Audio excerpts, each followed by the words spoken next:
Well, it's one of those great mornings. It's a little cooler. Slept with the hatches open. Beautiful, beautiful day. So, finished getting ready this morning, and off we go.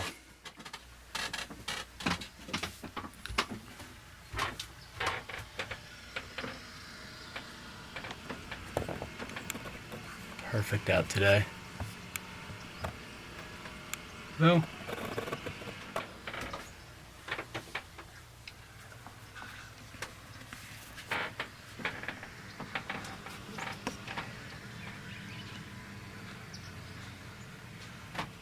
love sleeping with the hatches open. Well, into the galley. And again, another one open. Love it. I don't know if you can see the little chains that hold this up.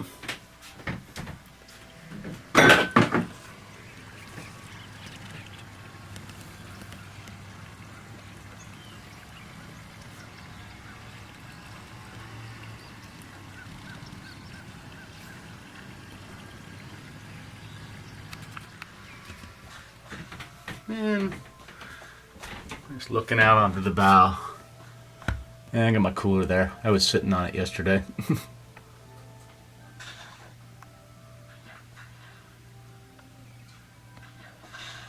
My neighbor flying their flags, so not a lot of wind today. Nice calm day in the marina. I've got some leaks coming in around where the chain goes down through the deck into the anchor locker. And I think what I need to do is rebed the rings that go around it. It's got the top on it that helps keep the water and splash out. And I'm thinking that's what I got to redo. So I'm going to take a look in the anchor locker here and see if we can't remove the old rings and then rebed them. And forgive the mess. I use my V-berth as my office. And come up through the open anchor locker door here, or anchor chain door. And right in here, if I zoom into this, you'll be able to see where the 3 bolts are right there. That's what holds the metal ring on that I'll show in just a moment. So I'm going to see if we can't loosen these up and rebed that. Let's see if we can get this loosened up. Sure can. That's now loose.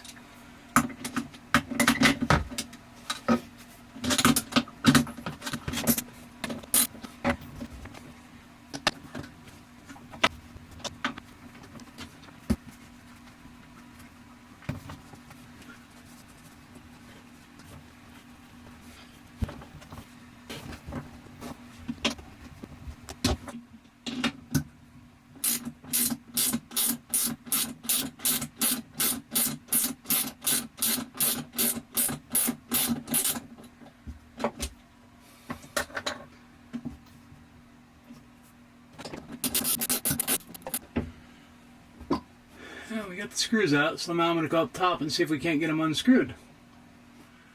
So as we go forward, I'm going to go to where the anchor chain well is. And this here is the piece that you just step right on down into that, and then you can see where the chain goes through on the port side. There's also one on the starboard side too. I just haven't gotten to that one yet. Let's see what we got. I'm taking the lid off of here.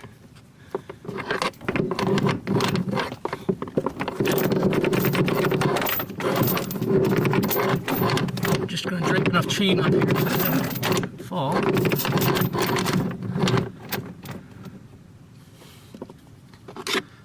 And we'll see what we can do on these screws.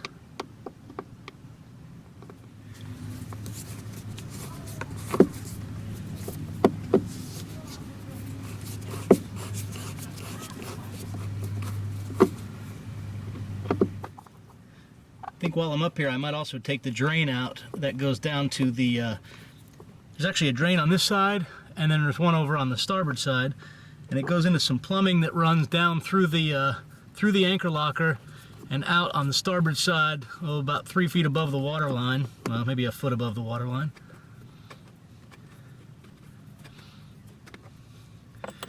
I want to make sure they're not clogged up, because if we get any kind of sea coming over this, which would not be uncommon, it's likely that that would make a mess. I'll probably end up replacing these with Phillips bolts and probably go back in with bronze again.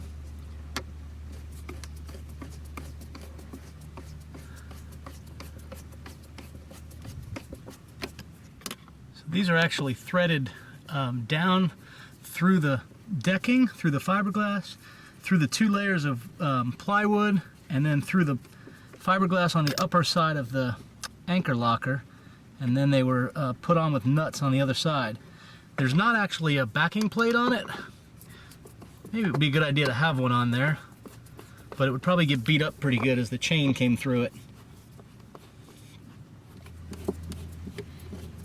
Of course, the one in the back's coming out the easiest. I'm sure that's because it's the least amount of splash over in the front of the bow.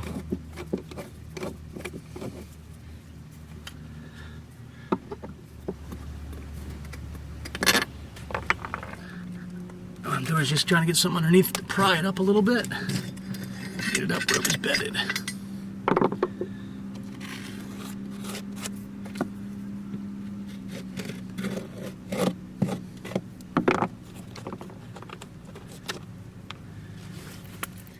Actually, now that I said that, this appears to be the exposed plywood right there. So I think I'm also going to run some epoxy paint around that, essentially seal that up as well. I want to seal it up pretty good because the metal collar doesn't go down through this wood. It's actually just flat, if you can see. So what that means is that the water running down the chain, or the chain is actually going to hit this. So I might have to put a pretty thick ring of epoxy on that to really protect it as that chain's bouncing on down through there. The good news is this stuff feels solid for that kind of a setup. So off we go to buy some decent sized bolts, and yes, they'll definitely be Phillips. I don't like these. Alright, this is the starboard side opening. I've removed the bronze cap, but in this particular case, there you can see the teak decking, layer of fiberglass, the core, which I've wallered out a little bit in there. I'll clean that up and then we'll fill that with a thickened epoxy. It'll do 2 things. One, it's going to avoid any more moisture getting in there and keeping it from rotting. And 2, it's going to make that a much more solid surface as the chain goes down through that opening. I've got just a little bit of epoxy here I'm mixing up. I'll mix it up for a good 90 to 120 seconds, kind of vigorously. I'm just using West epoxy. Kind of a fan of that brand. I'm also going to cut a couple of small strips of fiberglass cloth.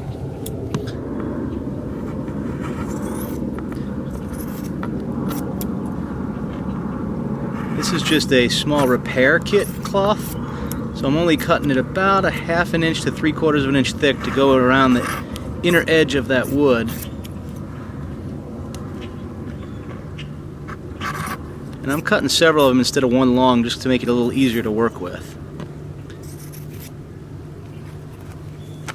I'll do about 3 layers of it in there.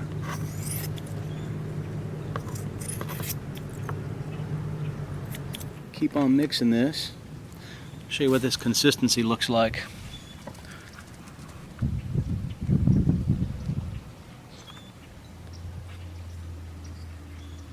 About the consistency of a thin honey or maple syrup.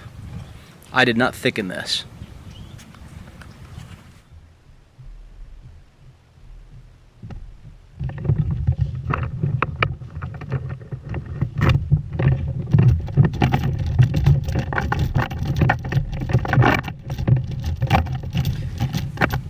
It's just going to be a matter of getting a slight bit of this painted on here.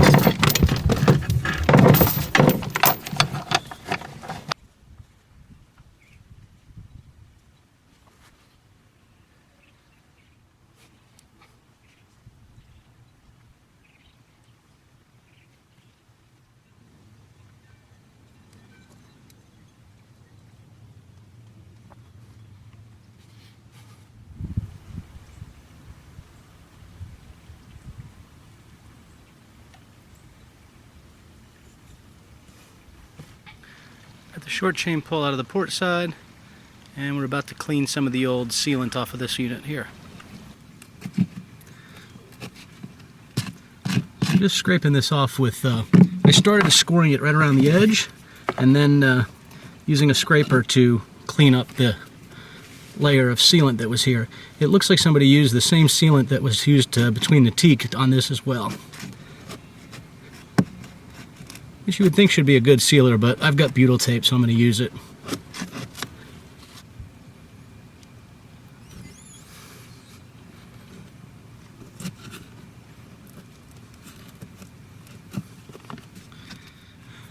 Sorry about the light on this video. I don't know how good it's going to be, given that I'm shadowing some of it with my body here.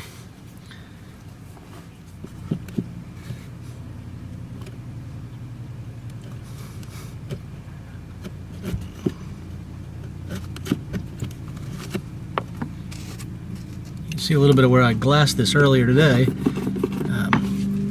The reason I did is I just didn't want this wood exposed in here.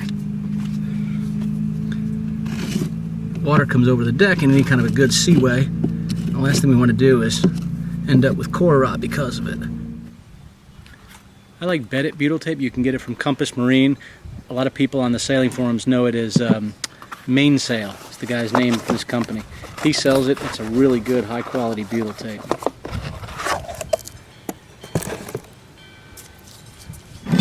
what I'm going to do is I'm just going to run a bead of this stuff right along here.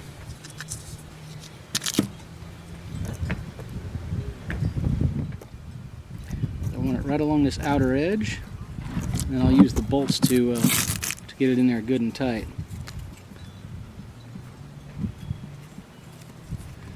This stuff will curve a little bit, but you have to remember when it does, it's also going to be a little thicker on the inside, but given where I have this, it's really not an issue. And this turn isn't so tight that it's causing any kind of a big thickness problem here. As soon as I get this first layer down, I'll turn it so you can see it in the camera.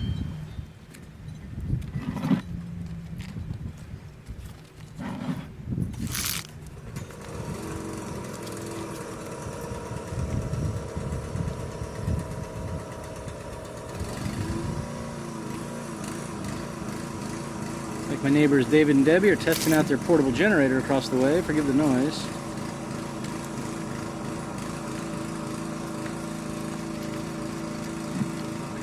Once you get to the end, you just want to tear this stuff off. It tears fairly, well, I was about to say fairly easily, but then it made me a liar, so. It tears okay.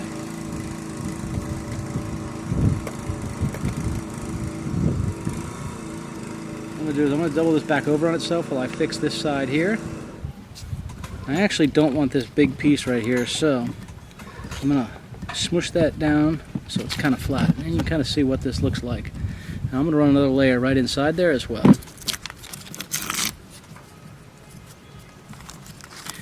And I'm not going to, where the joint is here, I'm going to make sure my joint is not overlapping that. So I'm going to start over here on the other side for this particular joint. You'll notice I'm putting this right inside of this one. I know it's going to overhang in the inside a little bit. It's okay, I'm not too worried about it.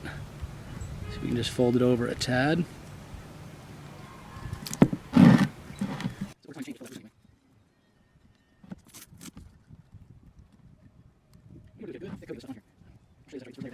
Alright. So there we have it. Got our whole bedded area there, and we'll be all set. Kind of like you would do this with Play-Doh if you were a kid. And once you have that small snake, you're going to wrap it around the screw head, push it right up onto the edge of that.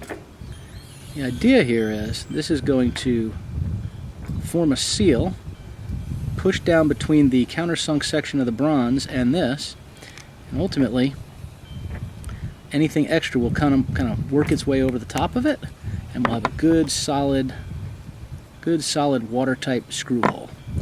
Really important.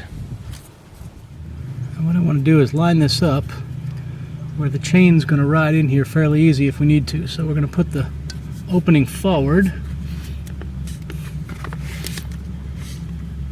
and we definitely want to line it up with these screw holes.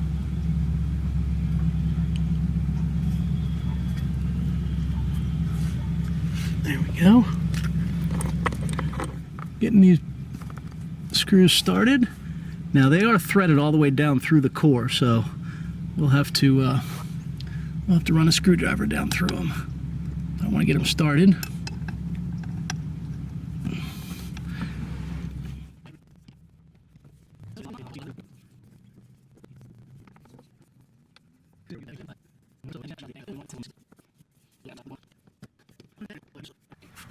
You can kind of see the bolt coming down through the other side there.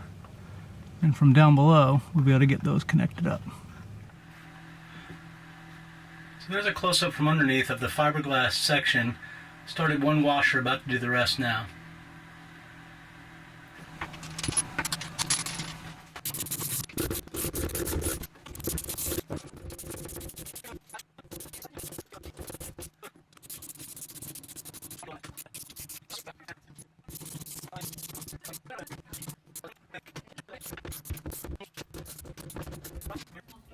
With the bolts tightened from underneath, it's now just a matter of having somebody up top hold the screws while we crank these down good and tight, and then the next day we'll come by and just sort of pick out some of that butyl tape that's oozed out around it.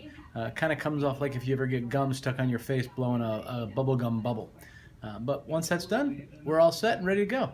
It's really not a very difficult project. I would encourage you, if you're going to do this, make sure you get that bedded butyl tape. It's really good. It lasts for a long time, 20, 30 years. It'll still be flexible. So from the Sailing Vessel Dream Chaser, safe sailing and a nice following sea.